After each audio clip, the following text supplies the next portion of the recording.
Barron Trump, the youngest son of former President Donald Trump, stepped into a storm unlike anything anyone had ever seen before. An event so incredible, so jaw-dropping, that it would leave the entire world buzzing for weeks. Something amazing happened that night. Something so wild and unexpected that it defied every prediction, shattered every expectation, and turned a simple university debate into the greatest showdown of wits ever witnessed. The air inside Stanford University's Memorial Auditorium practically vibrated with tension as the clock ticked toward 7:00 p.m. Every seat was filled, every inch of standing room claimed by students pressing against the walls, their eyes locked on the stage where history was about to unfold. For weeks, whispers had swirled across campus about this night, a clash between Barron Trump and a fiery, outspoken Zelensky fan named Sasha Petrova. Barron had spent most of his life out of the spotlight, a quiet figure overshadowed by his father's larger-than-life persona. But in the last year, something had shifted.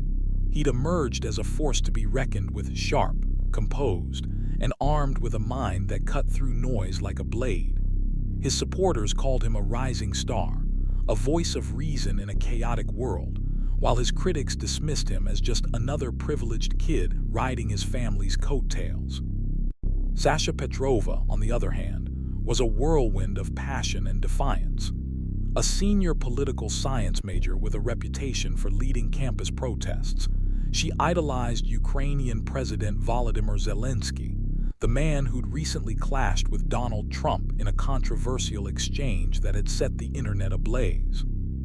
With her jet-black hair streaked with green, Zelensky's national colors, and a piercing stare, Sasha had made a name for herself as a relentless advocate for justice, equality, and everything she believed Zelensky stood for.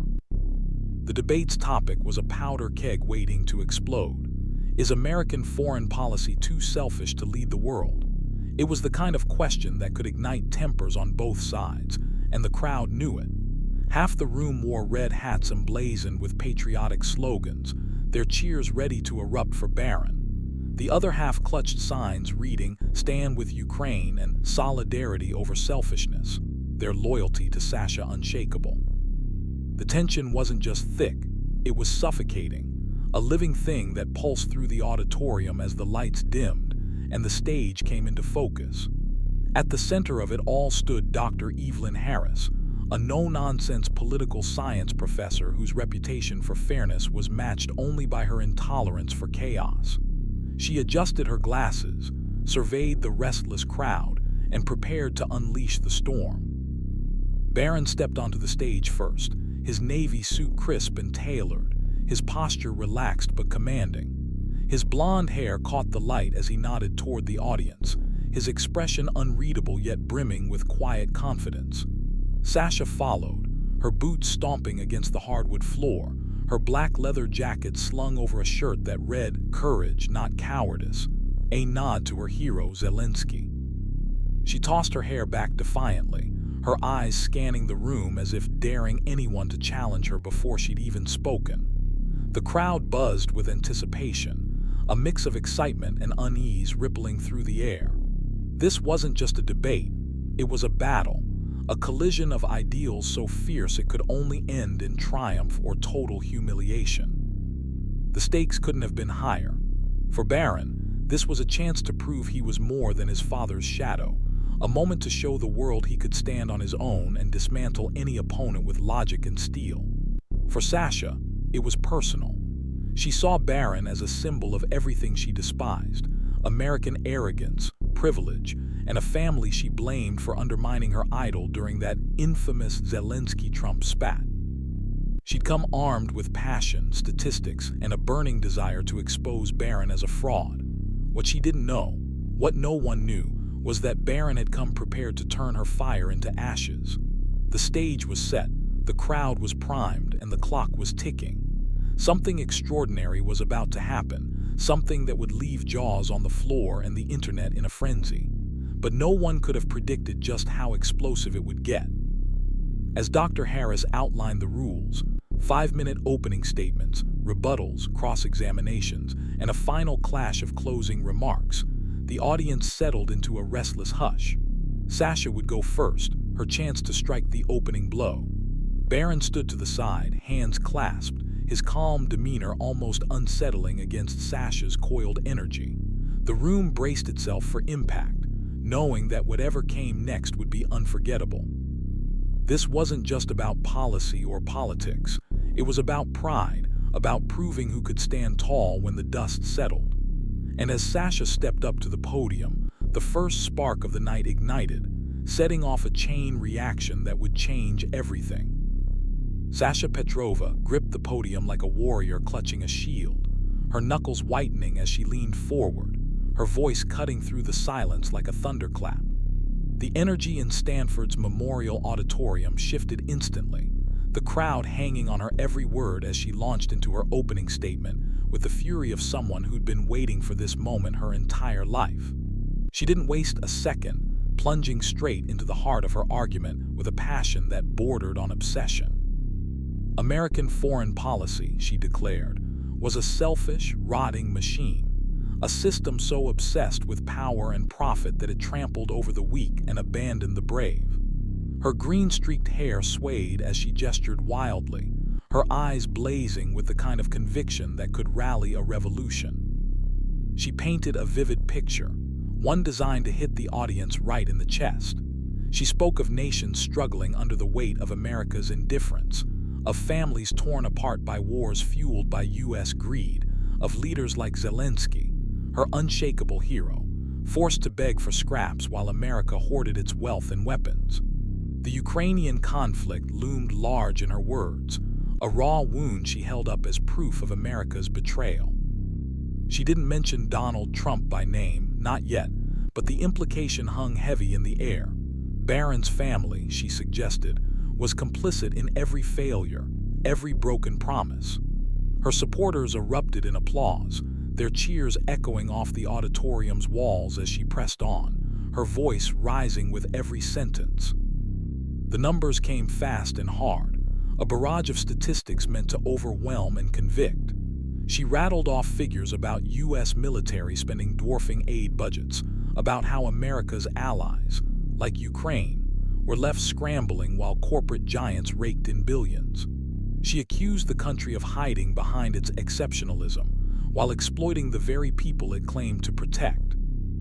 Her hand sliced through the air as she described a world where courage, like Zelensky, was met with cowardice from Washington. Teachers, nurses, and factory workers in America struggled, she said, yet the government poured trillions into endless wars instead of lifting its own people. It was a system rigged for the powerful, she argued, and Barron, born into that power, couldn't possibly understand its cost. The emotional weight of her words landed like a punch. She leaned into the podium, her voice trembling with controlled rage as she described a Ukrainian mother clutching her child in a bomb shelter, waiting for help that never came because America cared more about oil than lives. The left side of the room roared, students jumping to their feet, waving signs that echoed her fury. Even some in the middle, the undecided ones, shifted uncomfortably, their faces tightening as her story sank in. She wasn't just debating policy. She was wielding guilt, shame, and righteous anger like weapons, and she aimed them straight at Barron. Her opening wasn't just an argument. It was a declaration of war, a challenge thrown down with every ounce of her being. Barron, standing off to the side, didn't flinch. His hands remained folded, his posture steady, his blue eyes fixed on some distant point as if Sasha's fire couldn't touch him. The crowd noticed. Some saw it as arrogance, others as strength. Sasha didn't care either way. She stepped back from the podium, chest heaving, her final words ringing in the air. America's selfishness wasn't just a flaw, it was a crime, and it was time someone paid the price. Her supporters screamed their approval, a wave of noise crashing through the room as she shot Barron a look that could have melted steel. She'd come to humiliate him, to strip away his composure and expose him as a spoiled kid out of his depth. But Barron didn't move, didn't blink. The moderator, Dr. Harris, raised a hand to quiet the crowd, her expression stern as she gestured toward him. It was his turn now, and the room held its breath. Sasha's attack had been brutal, personal, and unrelenting. 5 minutes of pure fury that left her side of the auditorium buzzing with adrenaline. She'd drawn first blood, or so it seemed, and the question lingered in every mind. Could Barron possibly match that? Could he take her blaze of emotion and turn it back on her? The air crackled with anticipation as he stepped forward, his polished shoes clicking against the stage, his presence a stark contrast to Sasha's chaos. He reached the podium, adjusted the microphone with a deliberate slowness, and paused, just long enough to let the silence settle, to let Sasha's echoes fade. Then he began, and what came next would shift the entire night in ways no one could have foreseen. The crowd didn't know it yet, but Barron wasn't here to play defense. He was here to dismantle everything Sasha had just built, brick by fiery brick, and he was about to do it with a calm that would make her fury look like a tantrum. The real battle was just beginning, and the room was about to witness something unforgettable. Barron Trump stood at the podium, his voice sliding into the room like a steady current, smooth and unshaken, a stark contrast to the wildfire Sasha Petrova had just unleashed. The crowd, still buzzing from her emotional onslaught, went quiet, their eyes locked on him as he began his opening statement. He didn't raise his voice, didn't gesture wildly. He didn't need to. His words carried weight, each one landing with the precision of a sniper's shot. American foreign policy, he said, wasn't perfect, but it was the backbone of a world that would collapse without it.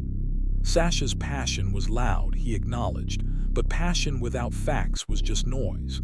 And facts, he promised, were what he'd brought to the table.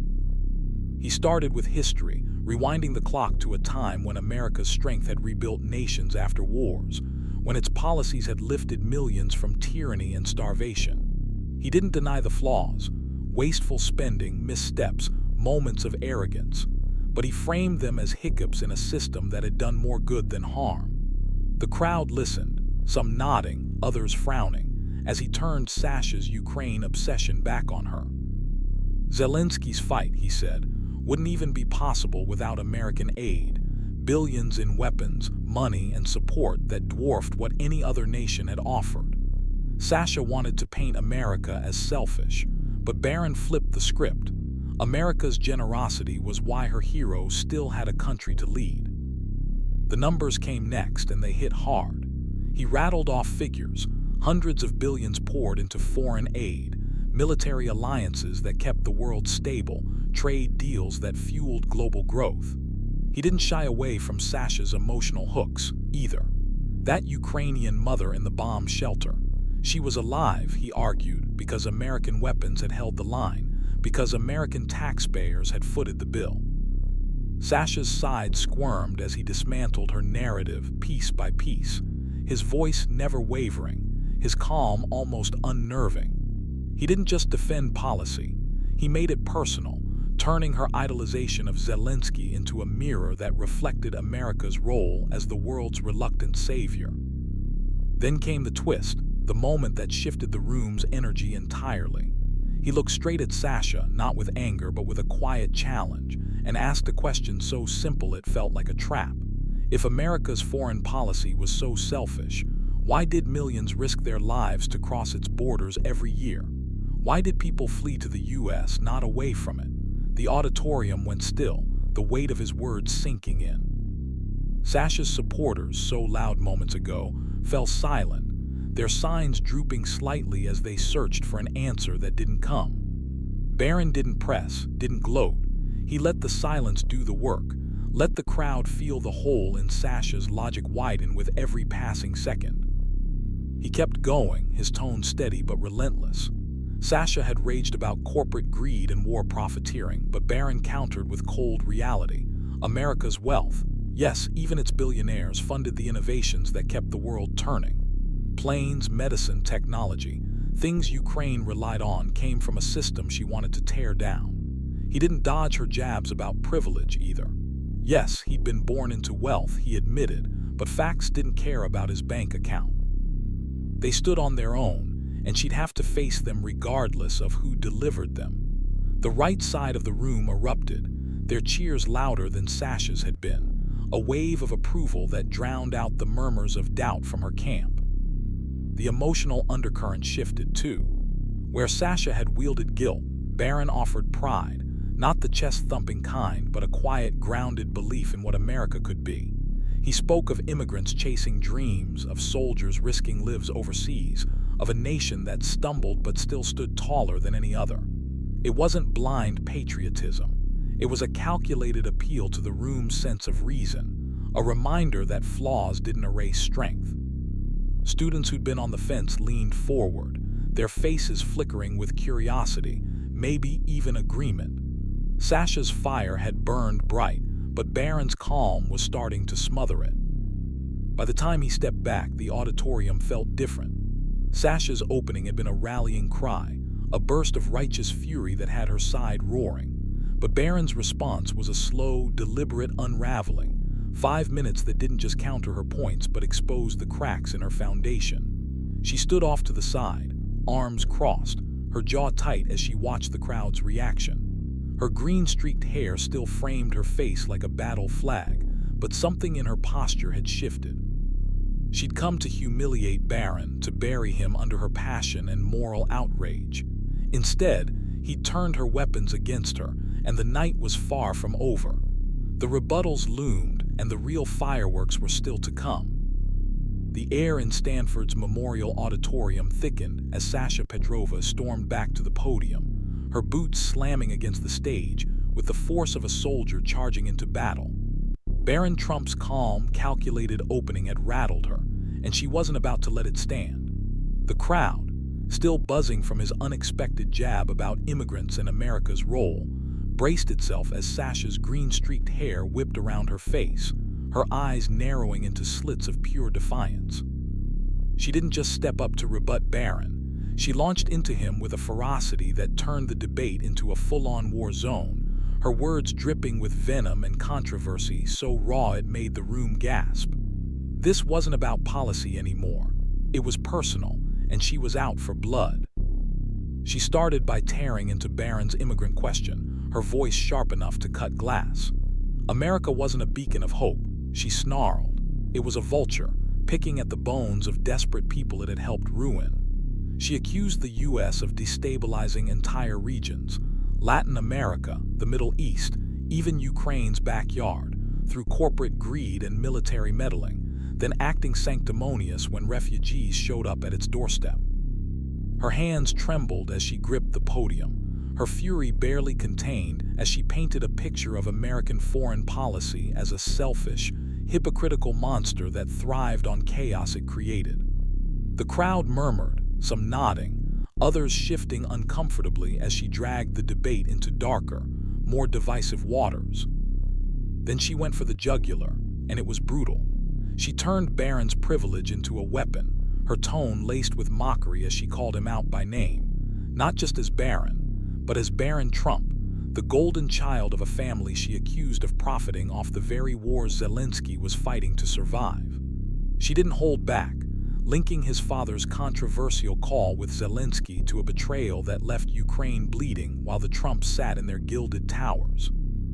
It was a cheap shot, some whispered, but it landed hard. Her supporters roared, waving their "Stand with Ukraine" signs like battle flags, their cheers a deafening wave that drowned out the stunned silence from Barron's side. She didn't care about fairness. She wanted to humiliate him, to make him feel the weight of every accusation she could hurl. The controversy escalated as she doubled down, her voice rising into a near shout. She flung statistics like grenades. America's bloated defense budget dwarfing humanitarian aid, CEOs raking in millions while soldiers came home in coffins, billions funneled to Wall Street while Ukrainian children starved in war zones. She called out Barron's facts as propaganda, a privileged kid's fairy tale that ignored the blood on America's hands. Her words grew more inflammatory, accusing the U.S. of abandoning allies like Ukraine for political points, a direct jab at the Trump-Zelensky fallout that had her fan base screaming in agreement. She even hinted at darker conspiracies, arms deals, oil grabs, a government too corrupt to care, each claim more outrageous than the last, pushing the crowd to the edge of chaos. The emotional climax hit when she pivoted to the human cost, her voice cracking with raw, unfiltered pain. She described a Ukrainian boy, no older than 10, digging through rubble for his parents after a missile strike, help delayed because America cared more about its image than its promises. Tears glistened in her eyes as she spoke, and the auditorium felt it. Even Barron's supporters couldn't look away. She wasn't just debating, she was accusing, condemning, turning the stage into a courtroom where Barron stood trial for his family's sins. Her side of the room erupted, students leaping to their feet, some shouting shame. As if Barron himself had pulled the trigger. It was messy, it was polarizing, and it was exactly what she'd come to do, drag him through the mud and leave him there. But Sasha didn't stop at emotion. She twisted Barron's logic into knots.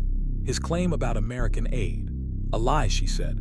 Most of it was loans, not gifts, strings attached to choke nations like Ukraine into submission. His talk of innovation, just a shiny excuse for billionaires like his father's cronies to hoard wealth while the world burned. She mocked his composure, calling it the arrogance of someone who'd never known hunger, never felt the terror of war closing in.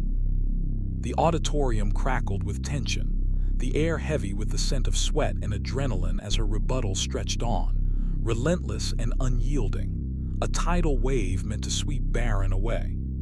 By the time she stepped back, panting, her leather jacket creaking with every breath, the room was a powder keg. Her supporters were frenzied, their applause a wall of sound that shook the walls, while Barron's camp sat in stunned silence, some whispering about how low she'd gone. Dr. Harris raised a hand, her face tight with the effort to maintain order, but the damage was done. Sasha had turned the debate into a scandal, a no-holds-barred assault that dared Barron to respond, or crumble. She shot him a glare, her lips curling into a smirk as if to say, "Your move, rich boy." The stage was hers for now, and she'd made sure everyone felt it. Barron Trump didn't rush to the podium. He walked, each step deliberate, his navy suit untouched by the chaos Sasha Petrova had just unleashed. The crowd watched, breathless, as he adjusted the microphone with that same unnerving calm, his blue eyes scanning the room, not with anger, but with a focus so intense it silenced the lingering echoes of Sasha's fury. Her rebuttal had been a wildfire, scorching and personal, but Barron wasn't here to match her screams. He was here to dismantle her, piece by piece, and what he did next would turn the night into a controversy no one could ignore. He began softly, almost too softly, forcing the audience to lean in. Sasha's attack, he said, was a tantrum dressed up as an argument, emotional, loud, and empty. The room bristled as he dismissed her tears with a single sentence. Sympathy didn't change facts. Then he struck, his voice steady but razor-sharp, slicing into her accusations with a precision that left no room for mercy. She'd blamed America for the world's chaos, but Barron flipped it. Chaos existed before America, he argued, and it was U.S. power that held it at bay. He listed wars stopped, tyrants toppled, nations rebuilt, all on America's dime, all while Sasha's precious Zelensky begged for more. The jab was subtle but vicious, and her supporters flinched, their signs dipping as he pressed on. The Trump-Zelensky connection was where he got bold, and the room felt it. He didn't defend his father's call. He didn't need to. Instead, he turned it into a weapon, pointing out that Ukraine got more aid under Trump than ever before, a fact Sasha couldn't twist. He accused her of cherry-picking history, of worshiping Zelensky while ignoring how America's selfishness kept him in the fight. The crowd murmured, some nodding, as he backed it with numbers. Billions in weapons, training, cash, all flowing to Kyiv while Sasha ranted about betrayal. It was a gut punch, and her smirk faded as he leaned into the controversy she'd ignited, daring her to prove him wrong. Then came the real fire. He called her out directly, his tone cold and cutting. Sasha wanted to shame him for his privilege. Fine, but she was the hypocrite, he said, preaching about greed while wearing clothes made by American brands, clutching a phone built by American tech, living a life cushioned by the system she despised. The auditorium erupted. Barron's supporters cheering as he exposed her contradictions with surgical precision. He didn't stop there. Her conspiracies about arms deals and oil. Baseless, he said, challenging her to name one shred of evidence. She'd flung mud, but he threw it back, calling her passion a mask for ignorance. The right side of the room roared, their hats waving like a sea of red, while Sasha's camp seethed, some shouting over the noise. The immigrant question returned, and this time it was lethal. He asked again, why America? But layered it with a twist. If Sasha's vision of a selfless world was so noble, why didn't people flee to her socialist utopias? Cuba, Venezuela, North Korea. He named them one by one, his voice rising just enough to hammer the point home. The silence that followed was deafening, her supporters frozen as he let the question linger, unanswered, a wound in her argument that wouldn't heal. He didn't gloat, he didn't need to. The facts spoke, and the room felt their weight shift the tide. He closed with a salvo that turned Sasha's emotional plea against her. That Ukrainian boy in the rubble, alive because of American drones, American satellites, American resolve, not because of tears or protests. He accused her of romanticizing suffering while ignoring the messy reality of power. It was harsh, almost cruel, and it sparked gasps from her side, but it landed. The crowd was split, half cheering, half booing, as he stepped back, his expression unchanged, his victory not in volume but in the cracks he'd left in Sasha's armor. Dr. Harris struggled to quiet the chaos, her gavel banging as the auditorium teetered on the edge of a riot. Sasha stood rigid, her fists clenched, her green streak stark against her pale face. She'd come to bury Barron, but he turned her rage into a spotlight on her flaws. The debate wasn't over, but the momentum had shifted, and the controversy was only growing. Clips of his rebuttal, those brutal, calm takedowns, were already leaking online, lighting up X with reactions that ranged from awe to outrage. Barron hadn't just responded, he'd redefined the fight, and Sasha knew it. The cross-examination loomed, and the stakes were higher than ever. The cross-examination round hit Stanford's Memorial Auditorium like a hurricane, the stage trembling under the weight of Barron Trump and Sasha Petrova's clashing wills. Dr. Harris called them forward, her voice barely cutting through the crowd's restless hum as the two faced off. No podiums between them, just raw, unfiltered confrontation. Sasha went first, her green-streaked hair a battle flag as she squared her shoulders and fired her opening shot, a question so loaded it could have blown the roof off. She asked Barron how he could defend a country that, in her words, blackmailed allies like Ukraine for political dirt, a not-so-subtle nod to his father's Zelensky scandal. The accusation hung in the air, thick and toxic, and the room exploded, her supporters chanting truth, while Barron's camp booed, their hats bobbing in defiance. Barron didn't blink. He stepped forward, his voice low but piercing, and turned her question into a boomerang. He said America didn't blackmail, it negotiated, and Ukraine got more support under his father than any bleeding-heart administration before. He asked her right back, if America was so evil, why did Zelensky keep taking its money?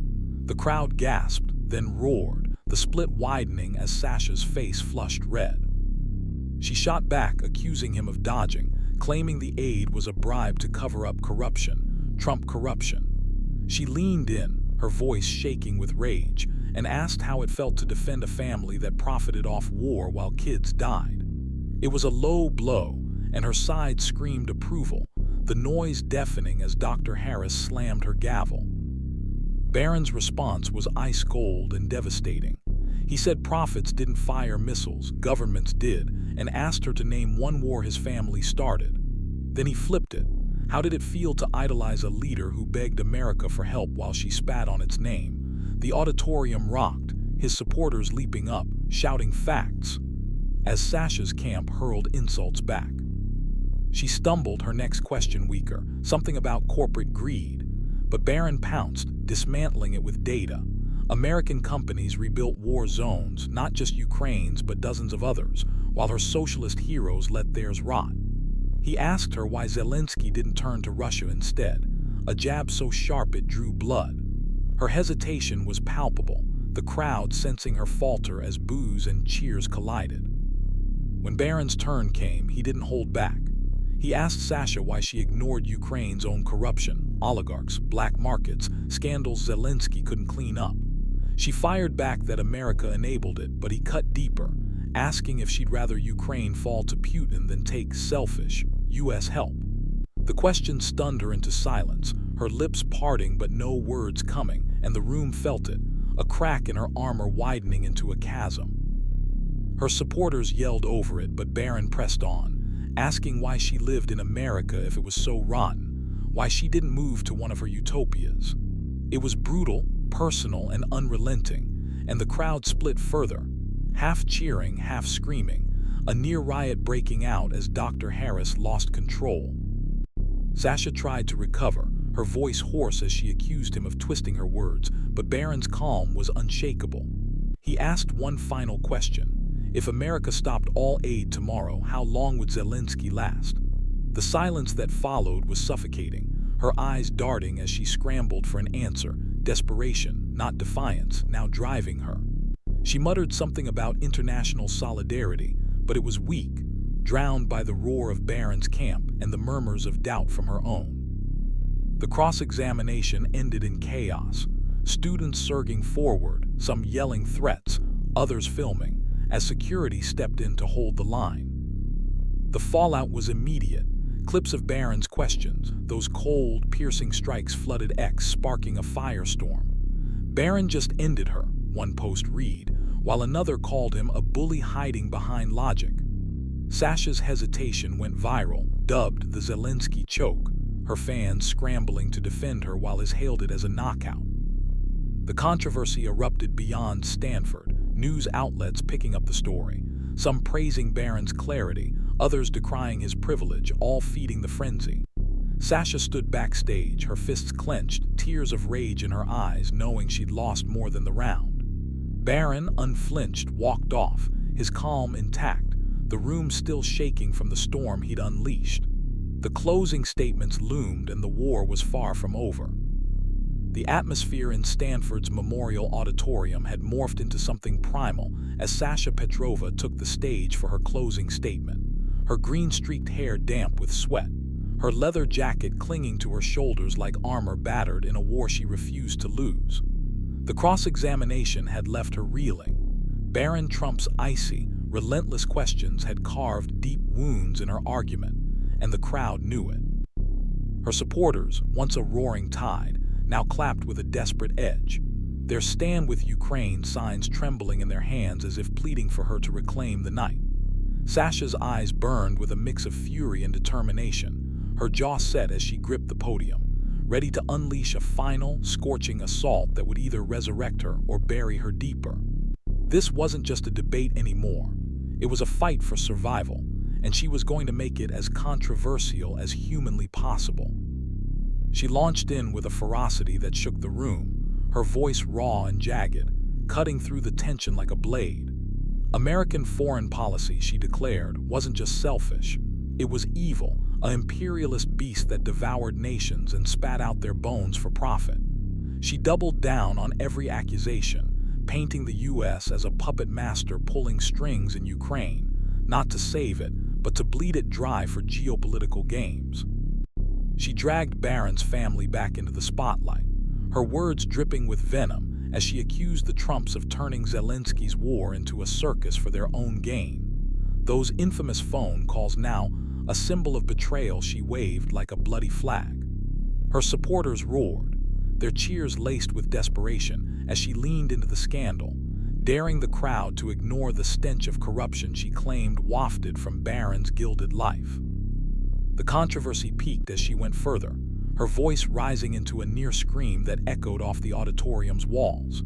She accused America of war crimes, secret drone strikes, civilian deaths swept under rugs, billions funneled to dictators while preaching democracy.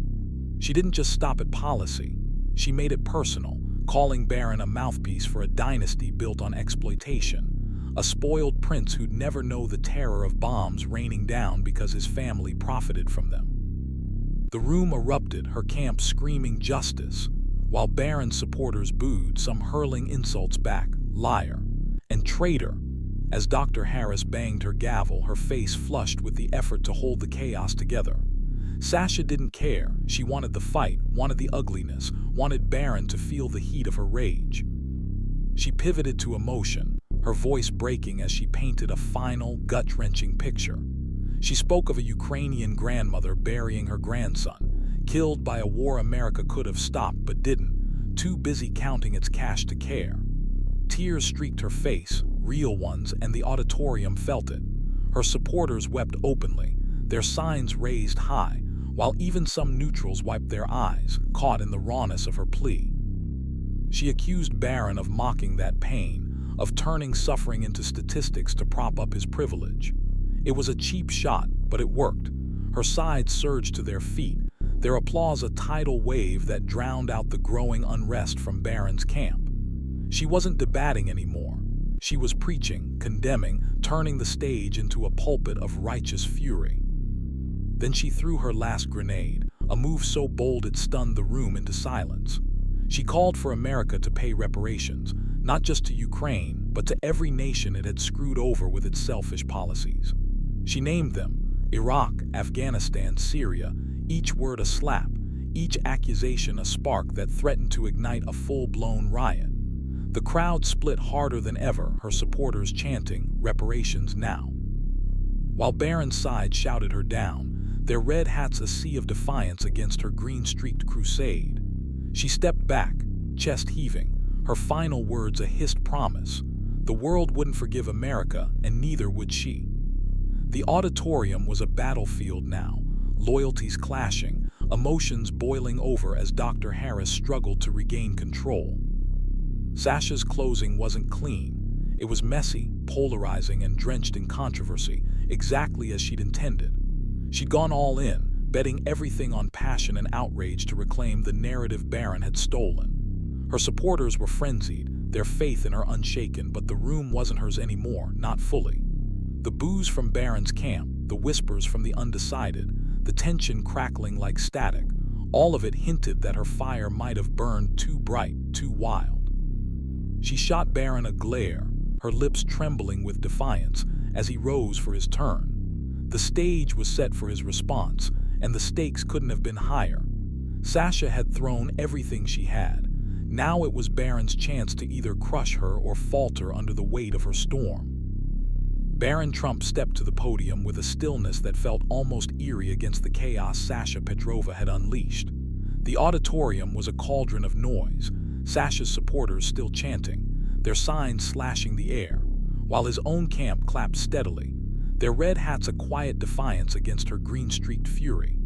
He adjusted the microphone, his movements slow and deliberate, his blue eyes sweeping the room with a calm that bordered on unnerving. Sasha's closing had been a volcano, explosive, emotional, a desperate bid to reclaim the night. But Barron wasn't here to shout back. He was here to end it, and what he did next would sear itself into the minds of everyone watching, a masterstroke of logic so sharp it cut through her chaos like a guillotine. He began with a single sentence, his voice low but piercing. Sasha wanted to burn America down, but she'd forgotten what it built. The crowd hushed, drawn in by the simplicity of his opening, a stark contrast to her screams. He didn't dodge her accusations, he faced them head-on, dismantling her war crimes rant with a cold, methodical precision. America wasn't perfect, he admitted. Mistakes were made, lives lost. But name one nation that hadn't stumbled in war, he challenged. Then he turned it. Without America's selfishness, the world would have fallen to Nazis, Soviets, tyrants who'd make Sasha's precious Zelensky a footnote. His supporters cheered, their applause swelling as he reframed her attack into a defense of survival, not greed. The Trump-Zelensky jab came next, and it was ruthless. He didn't defend the call, he rewrote it. He said Sasha's obsession with that moment ignored the billions America poured into Ukraine after, the weapons that kept Kyiv standing while her hero begged for more. He asked a question so blunt it stung. If his family was so evil, why did Zelensky thank them? The auditorium murmured, her camp faltering as he backed it with facts, dates, dollar amounts, shipments, all delivered in that unshakable tone. He accused her of loving Zelensky's myth more than his reality, a puppet of propaganda who'd rather cry than count. The jab was personal and it hit. Her supporters booed, but their noise felt weaker now, undercut by his steady rhythm. Then he went for the kill, and it was breathtaking. He took her reparations demand and turned it into a noose. If America owed the world, he said, then every nation owed someone. Russia for Ukraine, China for Tibet, Europe for centuries of colonialism. Where did it end? He asked why Sasha didn't demand reparations from her own idols, why she cherry-picked America to hate while sipping its coffee and tweeting from its tech. The room erupted, his supporters roaring as he exposed her hypocrisy with a calm that made her rage look childish. He didn't stop. Her war prophet claims. Lies, he said, challenging her to name one contract his family signed. She couldn't, and he let the silence hang, a dagger in her credibility. The emotional turn was subtle but devastating. He spoke of a Ukrainian soldier, not a victim but a fighter armed by America, alive because of policies Sasha despised. He didn't cry, didn't plead. He painted a picture of strength, of a world held together by the very system she wanted to torch. The crowd felt it. Some neutrals nodded, their faces softening while her camp squirmed, their chants fatting. He closed with a final blow. Sasha's vision wasn't justice, it was chaos. A world where no one led, no one fought, and everyone lost. He asked the room to imagine Ukraine without America, then stepped back, his words lingering like smoke after a blast. The auditorium split wide open. His supporters surged to their feet, their cheers a wall of sound while Sasha's camp booed, some throwing crumpled signs in protest. Dr. Harris banged her gavel, her voice lost in the uproar as clips of Barron's closing. Those brutal, quiet takedowns hit X like wildfire. Barron just buried her, one post screamed. Cold-blooded murder, another read, while her fans cried foul, calling it privilege masking cruelty. The controversy exploded, newsrooms scrambling to spin it, but Barron stood unmoved, his calm a stark contrast to Sasha's trembling rage backstage. The debate was over, but the war had just begun, and the world was watching. The debate was done, but its echoes roared louder than ever as students spilled out of Stanford's Memorial Auditorium, their voices clashing in the night air like armies after a battle. Barron Trump and Sasha Petrova had turned a simple stage into a crucible, forging a moment so divisive, so electric, that it transcended the room and ignited a firestorm across America. The lights had barely dimmed before phones lit up, fingers flying across screens as clips of the night. Sasha's tear-streaked fury, Barron's icy precision, flooded X, YouTube, TikTok, every platform buzzing with reactions that ranged from worship to wrath. This wasn't just a debate anymore, it was a cultural earthquake, and its aftershocks would reshape the conversation for weeks, maybe months to come. Sasha's closing had been a lightning bolt, polarizing the crowd into fevered camps. Her supporters hailed her as a warrior, a voice for the voiceless who dared to call out America's sins with a passion that shook souls. Posts poured in. Sasha spoke truth to power, one read. She made Barron feel the blood on his hands, another declared, her green-streaked image a banner for their cause. But the cracks showed fast. Neutrals who teared up at her Ukrainian grandmother story now whispered about her wild swings, reparations, war crimes, Trump conspiracies, calling them unhinged, a bridge too far. X lit up with debates. She had me until she lost it, one user wrote. Passion's great, but where's the plan? Another asked, her hesitation from the cross-examination replaying like a wound that wouldn't heal. Barron's final blow, though, was the real detonator. His supporters crowned him a king, clips of his immigrant question and reparations takedown racking up millions of views overnight. Barron Trump just schooled her, one post boasted. Logic over tears every time, another cheered, his calm dubbed the silent kill by fans. Conservative outlets pounced. Fox ran headlines like Trump, son crushes Zelensky fan, while pundits praised his restraint as a masterclass in reason. But the backlash was fierce. Liberal voices screamed privilege, calling him a cold-hearted elitist who mocked suffering with stats. He's a robot in a suit, one viral tweet spat. Barron dodged the real questions, another raged. His Trump ties a lightning rod for hate that fueled protests outside the auditorium hours later. The viral moment stacked up fast. Sasha's tearful Ukrainian plea hit hearts, shared by activists with captions like, "This is why we fight." But Barron's "Why America?" Stumper stole the show, replayed endlessly with triumphant music or mocking edits of Sasha's silence. X exploded. #Barron Beast trended alongside Sasha Strong, each side claiming victory in a war of perception. Newsrooms scrambled, CNN framing Sasha as a brave underdog tripped by a slick air, while Newsmax hailed Barron as America's future. The controversy grew legs. Zelensky's name dragged through the mud, Trump's legacy relitigated, reparations debates sparking campus rallies that turned ugly fast, police called to break up fistfights between red hats and green streaks. Beyond the noise, something deeper stirred. Undecided students, the quiet ones who'd watch without signs, started talking, not shouting but thinking. Barron's questions lingered. Why did people come to America? What did Sasha want instead? And they dug into it, late-night dorm debates spilling into online forums. "I hated Trump, but Barron made sense," one posted. "Sasha's right about pain, but where's the fix?" another mused. It wasn't a title shift, but a ripple. Kids who'd swallowed narratives whole now poking holes, asking harder questions. Sasha backstage saw it too. Her Instagram post that night, "I fought for what's real, win or lose," drew praise for grit, but her eyes betrayed doubt, the weight of Barron's logic gnawing at her. High-profile voices amplified the chaos. Elon Musk tweeted, "Barron's got a brain, rare these days," sparking a storm of replies. Joe Rogan dissected it on his podcast.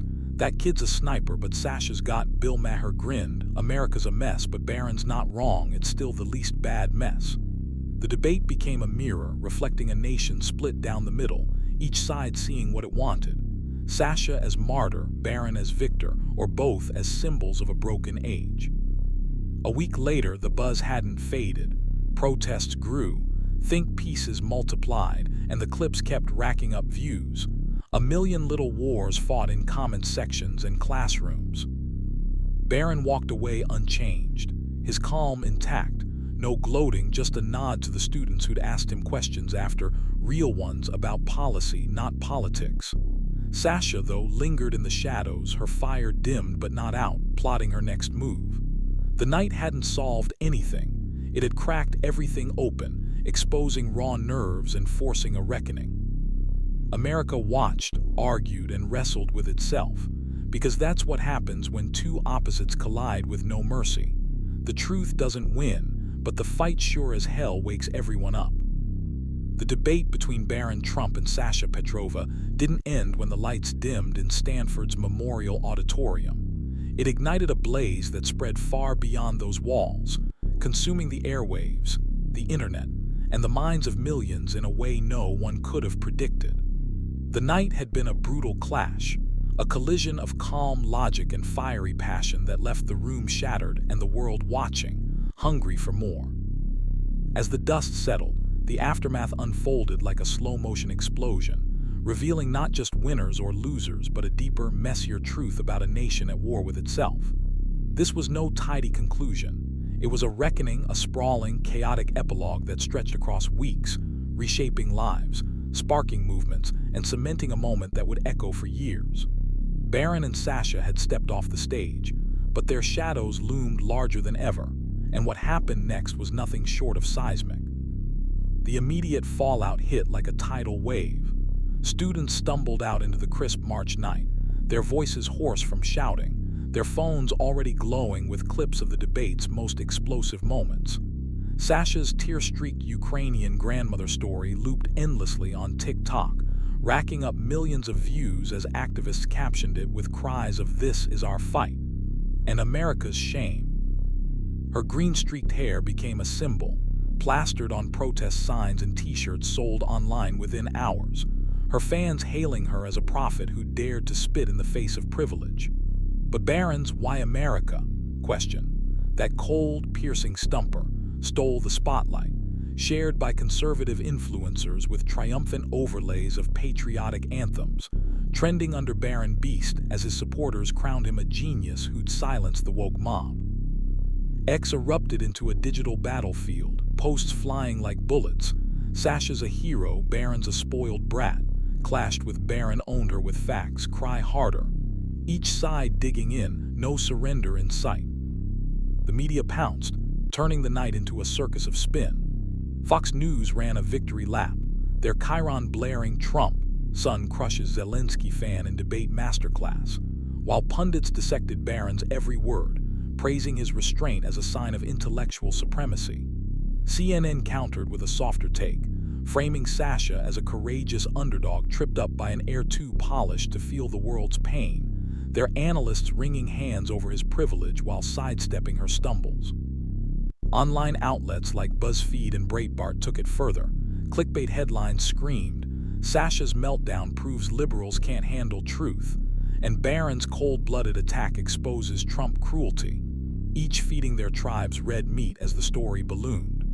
By morning, the debate was national news, a cultural lightning rod that had pundits, politicians, and everyday people picking sides in a war of perception. But the real chaos brewed on the ground, where Stanford became a microcosm of America's divide. Sasha's camp rallied the next day, dozens of students marching across campus with megaphones, chanting reparations now. And no more selfish wars.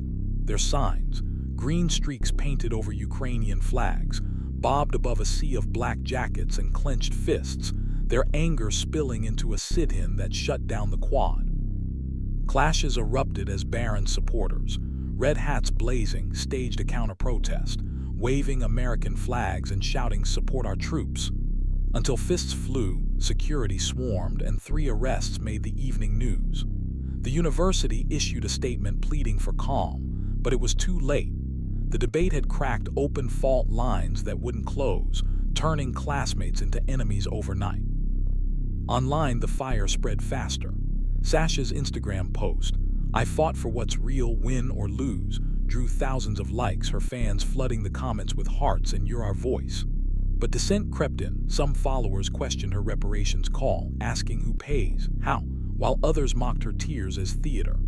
Barron, silent on social media, let his performance speak, clips of his cross-examination, especially that lethal "How long would Zelensky last?" moment hit 10 million views on YouTube alone, dubbed the Zelensky choke by gleeful trolls. His fans built montages, overlaying his calm rebuttals with dramatic music, while detractors countered with edits of Sasha's emotional peaks, captioned "This is humanity." He wouldn't get it. Hashtags battled. #Sasha Strong versus Barron Beast, each racking up millions of posts as the internet split into echo chambers, amplifying the feud to absurd heights. High-profile voices couldn't resist the fray. Elon Musk, ever the provocateur, tweeted a clip of Barron's reparations takedown with "Facts don't bend, well played," sparking a storm of replies from Genius to "Shut up, billionaire." Joe Rogan dissected it on his podcast, 3 hours of raw analysis. Barron's a sniper, but Sasha's got fire. That's why it's messy. His listeners flooding X with takes that only deepen the divide. Bill Maher, grinning on his show, quipped, "America's screwed up, but Barron's right. It's still the best screw-up we've got," earning cheers and boos in equal measure. Even Zelensky's team, silent officially, reportedly watched from Kyiv, aides whispering about the PR headache as Ukraine's war became a prop in an American brawl. The debates reached stretched overseas. European outlets ran headlines like "Trump heir humiliates Zelensky fan," and U.S. debate exposes arrogance, each twist fueling the global buzz. Weeks passed, but the story didn't fade, it grew, metastasizing into a movement neither Barron nor Sasha could control.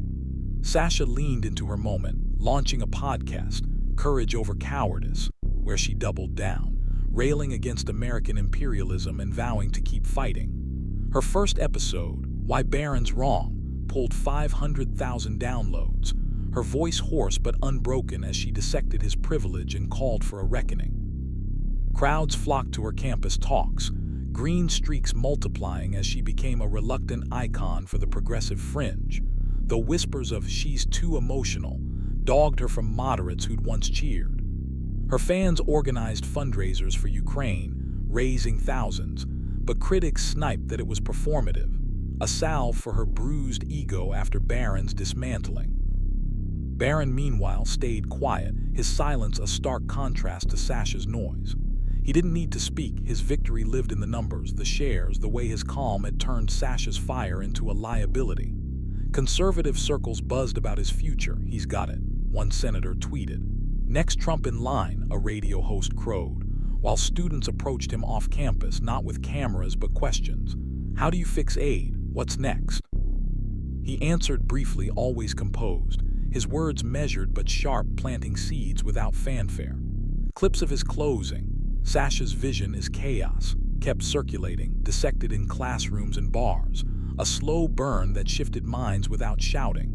Liberals sneered, calling him a robot, but the undecided, those quiet watchers, started nodding, their maybe posts on X a ripple that grew. The cultural impact deepened as spring rolled into summer. Sasha's reparations idea sparked academic panels, economists debated feasibility, historians clashed over guilt, while Barron's immigrant question became a meme, a shorthand for tough truths in online arguments. Protests flared nationwide, green-streaked marchers facing off with red hat rallies, each side claiming the debate as proof of their righteousness. Universities tightened security, fearing copycat showdowns, while high schools reported kids staging their own debates, parroting Barron's logic or Sasha's passion with teenage zeal. The Zelensky Trump call, once a footnote, roared back into headlines, pundits rehashing it through the lens of their duel, Ukraine's war a pawn in America's culture war. A month later, the dust still hadn't settled, it thickened. Sasha's podcast grew, but so did the backlash. Conservatives picketed her events, calling her a hypocrite, while her own side splintered, some tiring of her unrelenting rage. She stood firm, her green streaks a badge of defiance, but privately, friends said she wrestled with Barron's points. Late nights spent Googling aid stats, doubting her own fire. Barron, spotted at a DC event, brushed off fame. He was there to listen, not speak, his navy suit crisp as ever. Rumors swirled of political offers, but he waved them off, his focus elsewhere, a mind too sharp to rush. His supporters built him up anyway, a quiet legend born in one night's war. The real legacy, though, wasn't in Sasha's tears or Barron's calm. It was in the fracture they exposed. America didn't unite after that night. It split harder, each half screaming past the other, but something shifted in the middle. Those undecided students, the ones who'd watch without signs, kept talking, researching aid budgets, questioning narratives, arguing in dorms and diners. "I hated Trump, but Barron's got a point," one wrote on Reddit. "Sasha's right about pain, but what's the fix?" Another posted, their threads sprawling into thousands of replies. It wasn't a revolution, but a stirring, minds waking up, peeling back layers they'd ignored. Years later, people would still point to that night, March 3, 2025, as a pivot. Sasha became a symbol, flawed but fierce, her green streaks fatting into activism's fringes, her voice a spark for the angry. Barron emerged an enigma, his calm a blueprint for a new conservative wave, his name whispered in power circles with wary respect. The debate didn't solve America's selfishness or settle Ukraine's fate. It cracked the facade, forcing a nation to look at itself, raw and unfiltered. Clips lingered online, a time capsule of rage and reason, replayed by kids who weren't there but felt its heat. Sasha and Barron moved on, but their war didn't. It lived in every argument, every protest, every quiet "what if" that followed. This wasn't about who won, it was about what broke open. A country divided, a generation stirred, a fight that refused to die. Sasha's passion and Barron's logic didn't reconcile. They collided, and the wreckage was beautiful, ugly, and alive. The world watched, argued, and changed, because that's what happens when two forces refuse to bend. The truth doesn't emerge, but the questions do, and those questions, sharp, messy, unrelenting, became the real victory, the one neither could claim but both had forged. If you enjoyed this story, check out another video with an even more amazing tale. There's always something exciting waiting for you on our channel. And don't forget, more wonderful stories are coming soon. Hit the subscribe button so you won't miss out on any of our upcoming adventures.